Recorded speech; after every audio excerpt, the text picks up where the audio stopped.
आज हम एक ऐसी दुनिया में कदम रखने वाले हैं जहां बेहिसाब दौलत एक बिल्कुल अलग ही रूप ले लेती है, एकदम प्राइवेट और बेहद आलीशान आइलैंड्स के रूप में। चलिए देखते हैं कि जब खर्च करने के लिए पैसों की कोई लिमिट ना हो तो आखिर क्या-क्या खरीदा जा सकता है। तो चलिए सीधे इसमें डाइव इन करते हैं। एक बार इस कॉन्ट्रास्ट को देखिए, ये सच में दिमाग हिला देने वाला है। एक तरफ सिर्फ $1 का आइलैंड है और दूसरी तरफ $25 करोड़ का एक पूरा का पूरा प्राइवेट अम्यूजमेंट पार्क। ये एक्सट्रीम रियल एस्टेट की सबसे निचली शुरुआत और सबसे ऊंचे शिखर का एक डायरेक्ट कंपैरिजन है।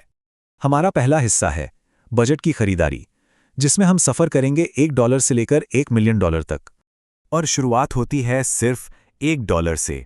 सुनने में बिल्कुल किसी मजाक जैसा लगता है ना, लेकिन इस अजीबोगरीब रियल एस्टेट की दुनिया में ये बिल्कुल सच है। तो ये है हमारा पहला स्टॉप।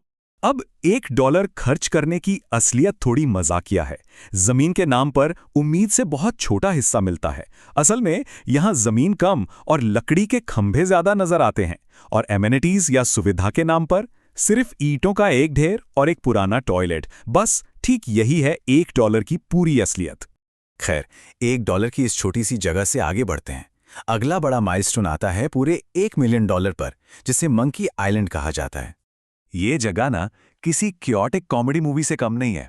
इस आइलैंड पर सैकड़ों बंदर घूमते रहते हैं, और ये सिर्फ आम बंदर नहीं है। ये लोगों के साथ दोस्ती का नाटक करते हैं, उन्हें पूरी तरह गैस लाइट करते हैं और फिर उनका खाना तक चुरा लेते हैं। लेकिन इस पूरे केओस के बीच पानी के ऊपर लटकते हुए 6 लग्जरी कबानास और एक बीच फ्रंट मसाज पार्लर भी शामिल है। तो मतलब लग्जरी और इंसेनिटी का एक अजीब सा मिक्स है। अब यहाँ सबसे दिलचस्प बात यह है कि ये $1 मिलियन की प्रॉपर्टी असल में कोई ज़मीन है ही नहीं। ये पानी के नीचे पौधों का एक विशाल नेटवर्क है, जो रेत और पानी के ऊपर आकर एक आइलैंड होने का भ्रम पैदा करता है। तो सच कहूँ तो इसे आइलैंड कहने के बजाय $1 मिलियन की झाड़ी कहना ज़्यादा एक्यूरेट होगा। आगे बढ़ते हैं दूसरे हिस्से की तरफ, मिड टियर थ्रिल्स। यहाँ ऐशो आराम की डेफिनेशन बदलकर एक्सट्रीम मौसम और बेहिसाब रोमांच में तब्दील हो जाती है। अगला आंकड़ा है $5 मिलियन का। ये एक पूरी तरह से प्राइवेट विंटर वंडरलैंड खरीदने की कीमत है। सोचिए जरा, ये आइलैंड एक पूरी तरह फ्रीज हो चुकी झील पर स्थित है, जहां लगातार 0 डिग्री मौसम रहता है। इस जमे हुए माहौल में सरवाइव करने के लिए यहाँ ऐसी फ्यूचरिस्टिक झोपड़ियां हैं जो किसी इंजीनियरिंग मार्वल जैसी लगती हैं। ये खुद को गर्म रखती हैं, गर्मियों में पानी पर तैर सकती हैं और भयानक सर्दियों में भी बिना किसी प्रॉब्लम के टिकी रह सकती हैं।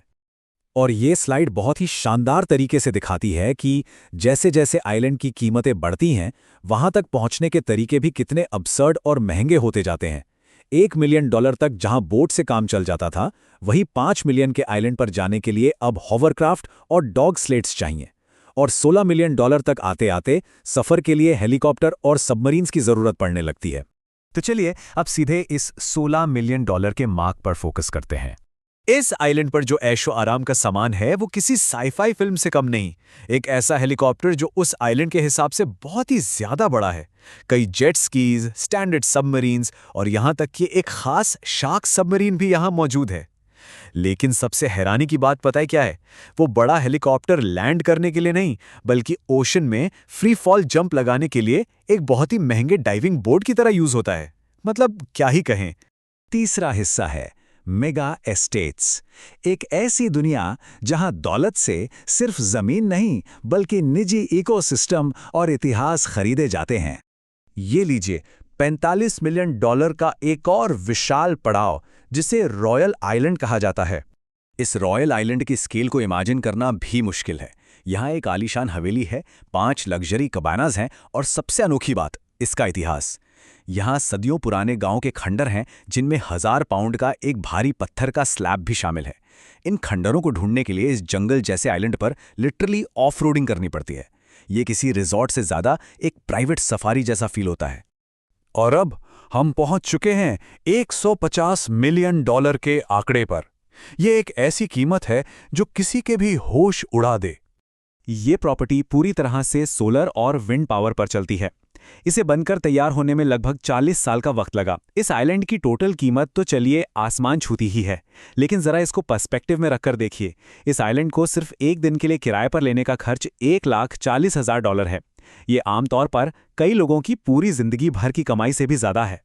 तो यहाँ सबसे अहम बात यह है कि रिचर्ड ब्रांसन का ये इकोलॉजिकल सैंक्चुअरी बेहिसाब और बिल्कुल ओवर द टॉप चीज़ों से भरा हुआ है।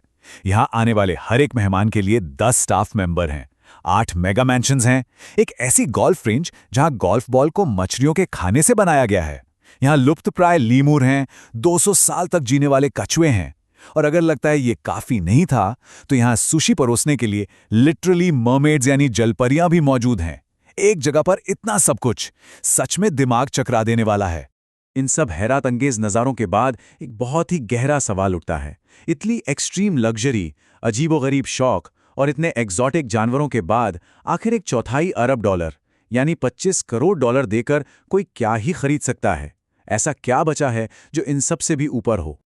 और यही हमें ले आता है हमारे आखिरी हिस्से पर, द $250 बिलियन प्लेग्राउंड, निजी विलासिता का बिल्कुल अंतिम शिखर। 25 करोड़ डॉलर, ये मैसिव माइलस्टोन अपने आप में एक अलग ही लेवल की कहानी कहता है। चलिए आगे बढ़ते हैं और देखते हैं कि ये सब कैसे जुड़ता है। इस आइलैंड पर आकर बात किसी घर या हवेली की नहीं होती। यहाँ आपको मिलता है एक पूरा का पूरा अम्यूजमेंट पार्क। ऐसे 5 विशाल पूल हैं जहाँ 13,000 लोग आ सकते हैं, लेकिन उन्हें सिर्फ 4 लोगों के निजी इस्तेमाल के लिए रखा गया है। और उन 4 लोगों की देख-रेख के लिए 100 से ज़्यादा लाइफ गार्ड हैं, 100 से ज़्यादा जेट स्कीज, एक मैन मेड बीच पर जिप लाइन्स और 135 फुट लंबी डेयरडेविल्स पीक वाटर स्लाइड का पूरी तरह अकेले आनंद लेना, ये एक अलग ही किस्म का पागलपन है। इस पूरे सफर के अंत में ये कोट बिल्कुल ठीक बैठता है। अगर 25 करोड़ डॉलर खर्च करके कोई ऐसे विशाल थीम पार्क का पूरी तरह अकेले मजा ले सकता है, तो इस एक्सट्रीम लग्जरी की दुनिया को देखने के बाद खुशी और दौलत के बारे में थोड़ा ध्यान से सोचने का मन करता है। पैसा भले ही हर खुशी ना ला सके, लेकिन प्राइवेट आइलैंड की इन सच्चाइयों को देखकर ये जरूर तय है कि यहाँ मिलने वाले अनुभव किसी भी आम सोच से बहुत बहुत आगे हैं। इन सब को देखने के बाद क्या सच में पैसा और खुशी एक दूसरे से इतने अलग हैं? ये एक ऐसा सवाल है जो अब दिमाग में घूमता रहेगा।